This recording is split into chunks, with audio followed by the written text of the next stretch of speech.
Shotgun with Charlie.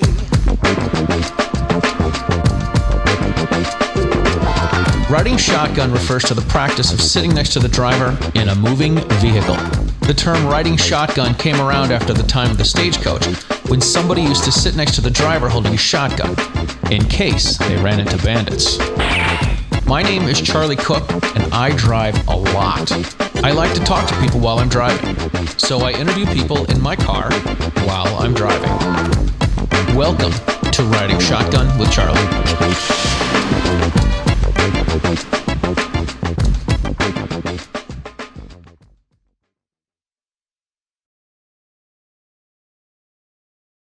Welcome to this issue of Writing Shotgun with Charlie. I am Charlie Cook, the host of Writing Shotgun with Charlie, and I repurpose shows for Armed Lifestyle magazine. And today we are going back and we are revisiting the show with none other than Michael Bane. Michael Bane, thanks for being on. I always like to spend time with you, Charlie. Especially I like riding around in the car and then going to bars. Oh, that's the best part. I'm telling you, how can I do this for a living? Oh, it has been great, man. So I want to kick things off and say that you were my 200th episode of Riding Shotgun with Charlie. Congratulations. Wow. Thank you. It's been a long time. It's been a lot of work. It's been great, man. I absolutely love my gig. I think it's so much fun. And like I said, how do I do this for a living? This was really cool. For my 100th episode, I interviewed Alan Gottlieb out at the SAF headquarters out in Bellevue, Washington, and he let me drive his Corvette around. He never did that for me. So, so this is what, I went through this thing for about 2 or 3 weeks. I'm like, how Second Amendment am I? How pro Second Amendment am I? Alan Gottlieb lets me drive him around in his Corvette. That's how pro Second Amendment I am. Bob Morrison, who used to do Colt and Taurus and everything, I don't know if he still has it, but he had this incredible hopped up Corvette. It's like 8,000 horsepower. He lived outside of Miami, and we're driving around Miami with the top down and everything. And it was bright yellow. Said, "Can I drive?" And he goes, "Ha ha ha ha, no." We're friends. And he goes, "You're not driving the car, Michael." I said, "Oh, well." He tried to get me to buy a motorcycle. He tried to get me to buy a Ducati. And he kept taking me to the Ducati store, and he going like, Michael, this motorcycle is you. It's like a Ducati built like a Norton that you would use to go to the Ace Bar in Britain in 1962. Oh, wow. And, so it had what they would call rear set, so your feet are back, and a really low set handlebars. And I'm looking at it, and he goes, "You can afford it?" I said, "Yeah, I can." And he goes, "You want it?" I said, "Yeah, I do." And he goes, "Why don't you buy it?" I said, "Because if I bought it in Miami and rode it to Colorado, I would have to be surgically removed from the seat. They would have to hold it steady and then lift my crippled form off the bike and put me immediately into rehab." And Bob Morrison goes, "You're probably right." So I didn't get it. Oh my God, that's great. I have I inherited a couple motorcycles. We had a couple motorcycles that have been around for forever. They were my father's. My father passed away in 1978, and they sat around in our garage for forever. And a couple years ago, I had some friends that are motorcycle guys, and they're like, "Dude, you should go get your dad's bikes." And so it was one of these things where on a Friday afternoon, one of my buddies said, or Saturday afternoon, my buddy says, "Hey, let's go get your dad's bikes." I'm like, "When?" He's like, "Tomorrow morning." So we got up at 4 o'clock in the morning. We left Massachusetts. We were in Illinois. I grew up an hour south of Chicago. We were back in the hometown south of Chicago in, I don't know, 17 hours. We loaded up the motorcycles, went out for dinner with my sister, went and got a 6-pack, stayed at a friend's house, had a couple beers, got up at 3 o'clock in the morning, and we were back in Massachusetts by 7 o'clock Monday night. And so it was nuts. I inherited these motorcycles. We took them to a motorcycle shop, had this guy repair them, and I still have to take them out. I did the motorcycle ed class, the driver ed course for motorcycles.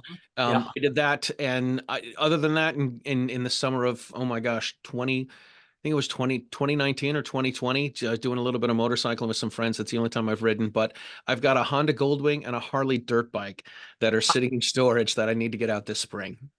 My last motorcycle was stolen out of storage when we were building the new house and moving from the old house. The easiest thing to do was to put the bike. It needed to be tuned up, so I put it in the shop and said, "I'm going to need to store it here for a couple of 3 months. If you guys are cool, I'll pay you and everything." And I did all those things. And when I went to pick it up, they're like, "What bike?"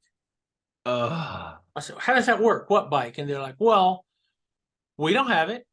I said, oh man. really, really. But anyway, and I thought I could go get another bike. And then my friend Ryan Muller, of course, Diana Nice. Muller's Yeah. husband. Ryan is like one of my better friends and one of the three nicest guys in the world. You know, he just bounced his ass off the back of a dirt bike Hmm. and busted bones in his back and has gone through all this rehab. And my sweetie goes, "Thinking of getting another motorcycle now?" I said, "No, I'm old. I want to get one of those bicycles that's like a Barco lounger Oh, where you're right. laying back, and you're pedaling and you Right. got a couple of cup holders here, small TV screen. Oh my God. You could do about 2 miles an hour and shoot birds at people. I mean, that's just got to be the way to go. Right. Hey, you're passing an old man. What do you think of that? Oh Uh, my God. Yeah, with the recumbent bicycles. yeah, Oh my I look at God. it, I say, that looks like kind of fun, but stupid. But at least I don't have an electric bike. Uh, Yeah, that they do seem ridiculous. It's I listen one of the podcasters I like to listen to is Adam Carolla, and he said he was talking to a friend of mine, or a friend of his. They were out at a party, and the guy didn't drive because he knew he was going to be drinking, but he got an electric bicycle. And he said, yes, "Dude, you can still go 25 on an electric bicycle." and the gene pool cleanses itself. Right? I that's a Florida thing, with the Florida man is always doing things to remove his line of genetics from the gene pool. Because really, I mean, I lived in Florida and was surrounded by Florida people, and it was often genuinely, patently weird. Hmm. Um, it was the heat. We were all crazy from the heat. It's got to be for sure. With the Trampus Swanson, who I'm sure you know, Yeah, I Trampus. know Travis. Yeah, of course. He said he says, listen, you gotta interview Michael, and you gotta have him tell the story about how uh, Larry Flynt paid you for an article. Oh yeah, I had I had just started freelancing. I'd had a piece in Rolling Stone, which meant that I had ascended into some sort of like writer's heaven. Well, he wrote for Rolling Stone. I was writing for Esquire, but I was starving because the rates were awful. And my editor from Rolling Stone, Chet Flippo, called me up one day and he goes, dude, um, I got a gig for you. And first, let me tell you the fee. And I'm like, "What's the fee?" He goes, "5." I said, "100." It was 1,000. I said, I can pay my mortgage. I can buy groceries. Oh my God. I said, "Who do I have to kill?" And he goes, "This is not far from it. But one of Larry Flynt's magazines, I forget which porn book it was, says they want an article on David Allen Coe." And David Coe, as a talent in country music, he was very, as a human being, he was nuts, is nuts, still nuts. David is nuts. Um, and so I said, they'll give you $5,000 to write an on the road gonzo journalism piece with David Coe. I said, pretty much with David Coe, the road is going to be like crazy. So Crazy's got to be a tame word to put it. I did it. I mean, partly because, I was a self-employed writer for like 20 years. That is the definition of being a low-end commercial prostitute. People would call me and say, "Hey, what do you know about asparagus?" And I'd be like, "Yeah, baby, I'm an expert on asparagus." Or, "Can you fly the space shuttle?" "Flew it last week. What do you need to know?" I will tell you what you need to know to give me money. So Right. I go on the road with David, who I knew, and it turns into what amounts to a purely, absolutely gonzo Looney Tunes trip across Texas. Because that's all there was. David was playing like really, really tough dives. I mean, David was playing chicken wire bars, right? And if you watch the current iteration of Roadhouse, you see like fencing wire in front of the stage. That's a chicken wire bar. And Nice. most people will go their whole lives and never be in a chicken wire bar. I've been in dozens. I was once hauled out of a chicken wire bar by a SWAT team, but I wasn't arrested. So David is playing these places where people are throwing bottles at the stage, like, yeah, and it's like bikers and everything, Patch Brothers, not stockbrokers cruising around, but people who really you just don't want to be around. So I'm sure what Travis is referring to is we do the Stops biker bar, and we're in there, and David's playing, and the bar caught on fire. I mean, a little fire started on the wall and started to grow up in this. Everybody screams, the bar's on fire, right? Honky tonk on fire. Everybody runs outside. And David on stage, I'm on stage with David. He looks at me and goes, you want to go sit on the roof? I said, yeah. I Yes, want I to go sit on the do. roof of a burning honky tonk in Ding Dong, Texas. Oh And he my. goes, cool. So we carried 2 lounge chairs up on the roof, those folding cheap lounge chairs, sat down, and David goes, what do you think of the production values that Owen Bradley used with Patsy Cline? On the day I die, I am discussing Owen Bradley's production values with Patsy Cline. And we talked about it, and I'm watching it kind of the corner of my eye. The fire is getting bigger. A fire truck shows up with a cherry picker.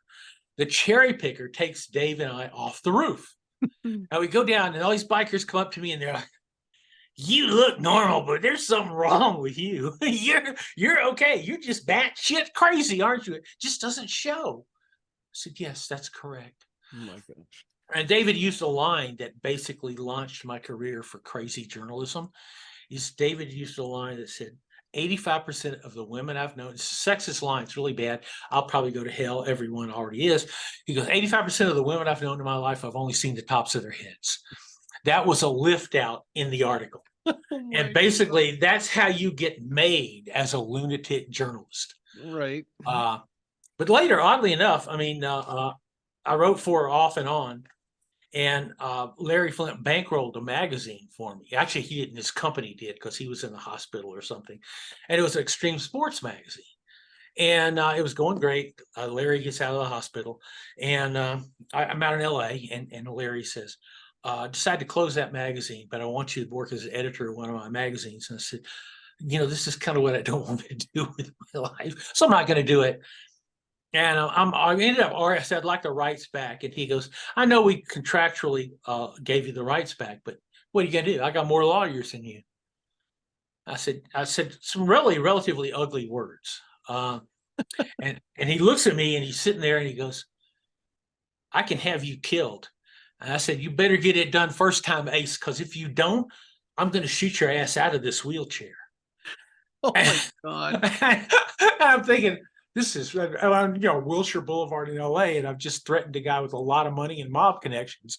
Well, but he actually later sent me an apology. Yeah. I shouldn't have said I could get somebody to kill you. And I'm like, yeah, as a matter of fact, you shouldn't have, Right. But anyway, that, you get to do a lot of weird stories out of that, So, you get to go to, go ahead. This is what Trampus told me. Trampus told me that Larry Flynt paid you in coins. Oh yeah, and one of these things, I was so broke, man. I was in New York City, and I'd done a thing for one of the low-end porn magazines. We always used to laugh about that. We would write any magazine with naked women in paid more than any magazine without naked women in it. I also worked with naked men. We didn't care. It was an article on us, all my friends in New York at the time, and we all hung out at a bar called the Bells of Hell. And it was an article that said the Bells of Hell writers are the second generation new journalist. I said, unlike the first generation new journalists, which cared about a lot of things, what they care about is money, which is absolutely true. And we made so little of it. But I wrote this article for them, and they weren't paying me. And finally, I called the editor, a woman, and said, listen, man, it's 3 bills.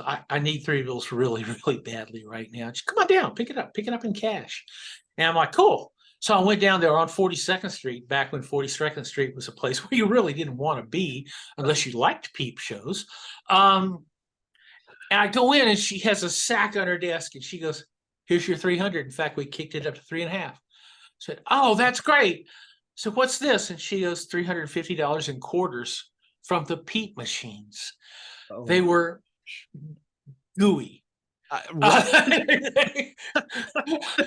They stayed together in the rolls really well without the wrapper. There were no rolls. There were just coins. Oh my And you're God. looking at them and you kind of slosh the bag and some of them hang together. It's like, oh, ick. And she goes, ick would be the right word.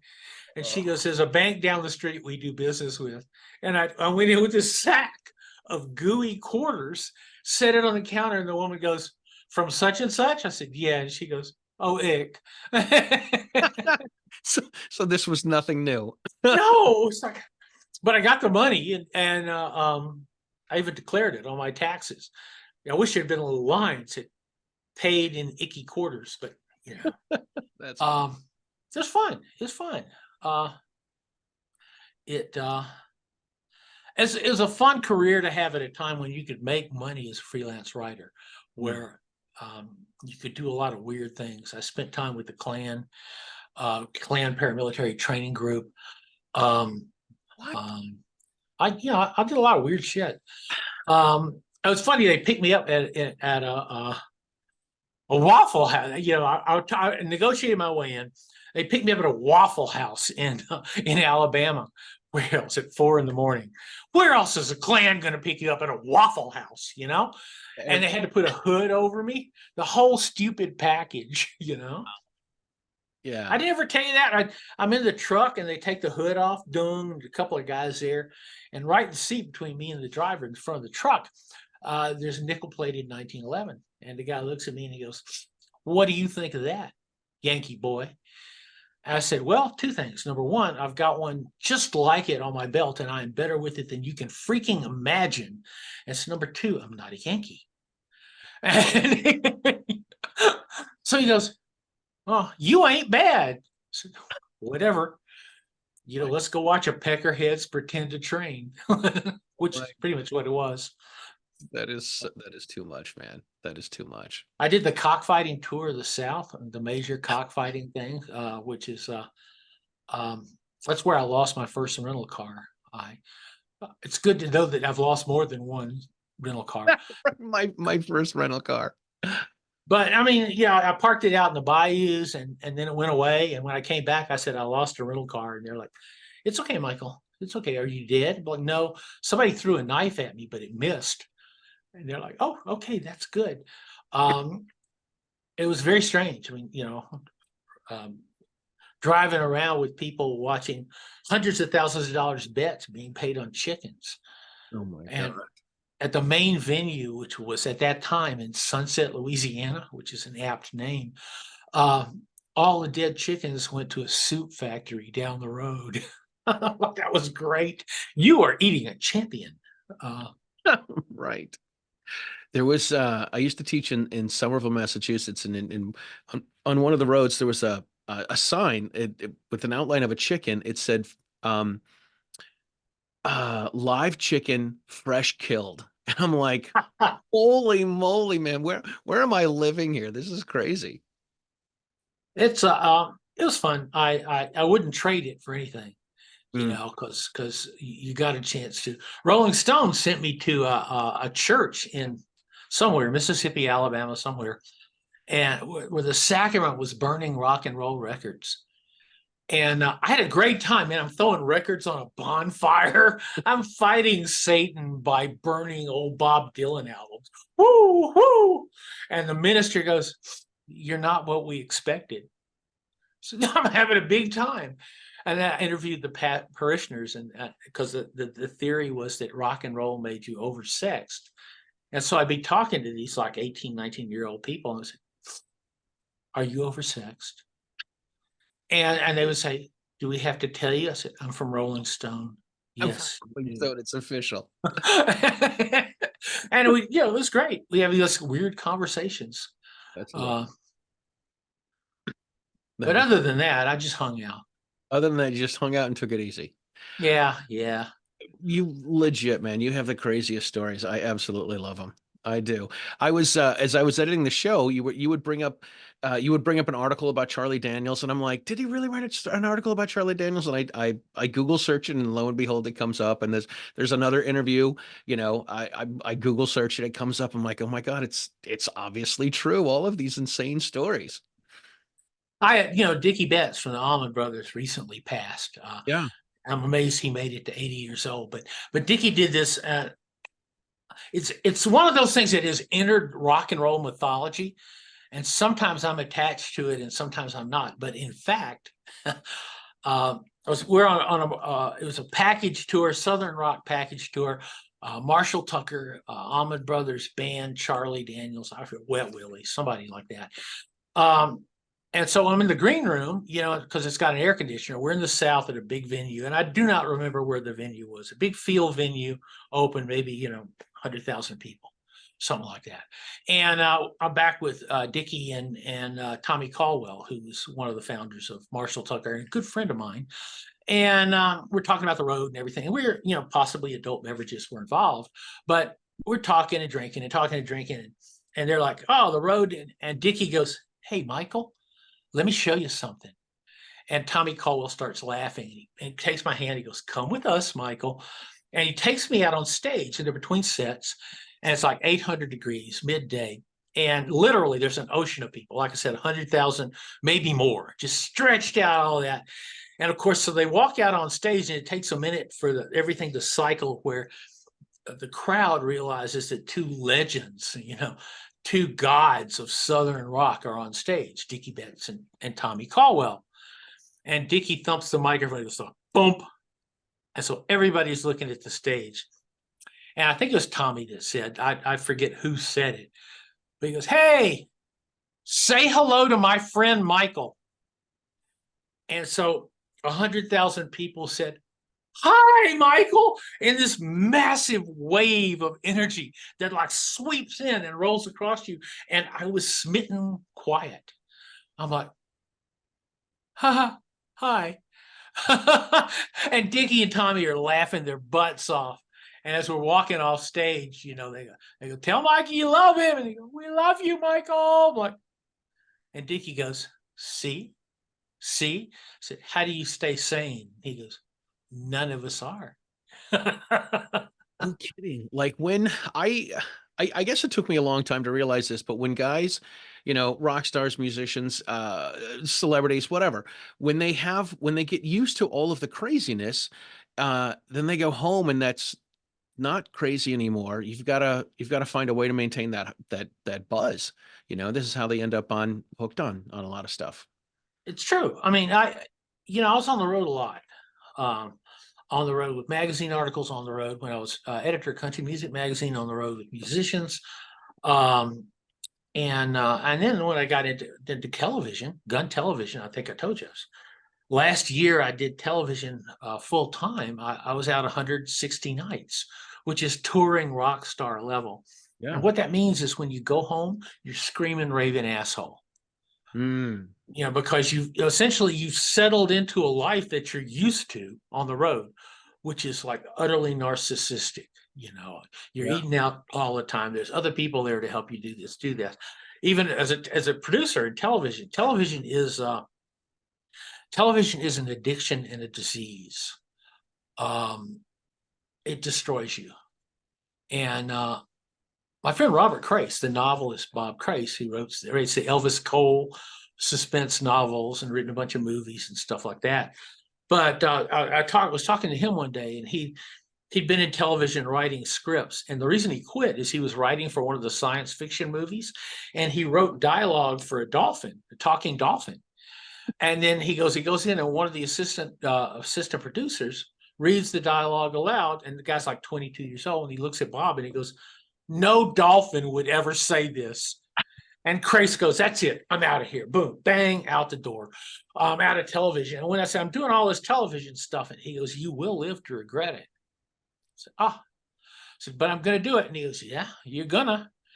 But I don't regret it. But I do think it's I'm glad I didn't go to Hollywood. When I had the chance to go to Hollywood, I thought, I'm a shooter. Yeah. I'm interested in guns. I'm not interested in television. And there's this huge difference. It's like, hey, would you like to do a hiking and canoeing show? No, I think not. But anyway, Yeah. so the road is hard Sure. and scares the you love it so much. I mean, I love being on the road because it wasn't the real world. I I'll tell you, when I go out and I'm doing my stuff, like I just got back from a trip from New Jersey, and as soon as I leave my driveway, I get to be riding shotgun Charlie. I don't have to be my day job Charlie or sitting at home Charlie. I get to go out and be that guy. And then when I came home, I took a day just to crash and be like, all right, man, back to reality. You've got a job. You've got to like, you've got to do things to pay the bills.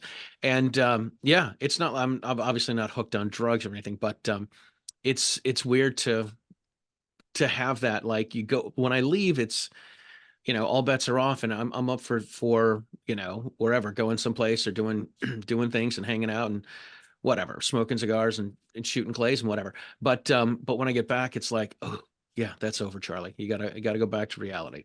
Reality. Sounds like an Eminem song. But oh, what? Oh, here goes rabbit. Like, oh, here comes reality. Oh, yeah.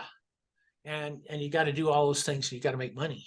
Yeah. And it's so you're always trying to find a balance somewhere there. And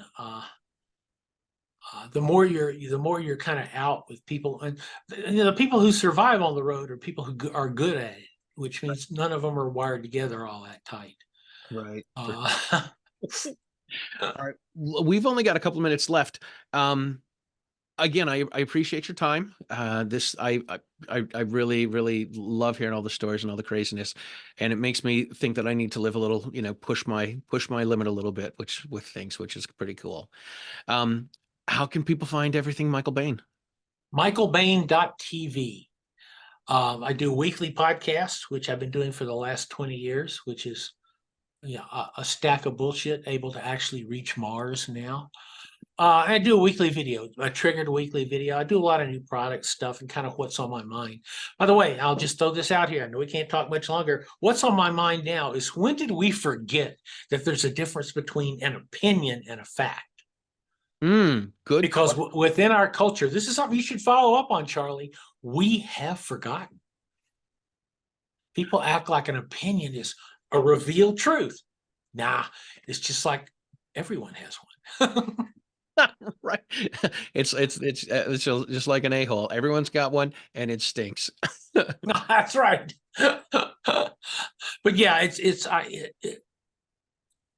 actually, that's a serious side of what's going on, is that we within this culture, we worked so hard on it and as activists, and we are in fact losing. We're losing ground at a staggering rate, and only because of the courts have we not been bulldozed into camps. Anyway, subject for another time. Absolutely, absolutely. Well, listen, we thank you for being on, Michael. Thank you all for watching the ARM Lifestyle magazine and reading the Writing Shotgun with Charlie. And we will see you guys next month. michaelbane.tv. Thank you, Charlie.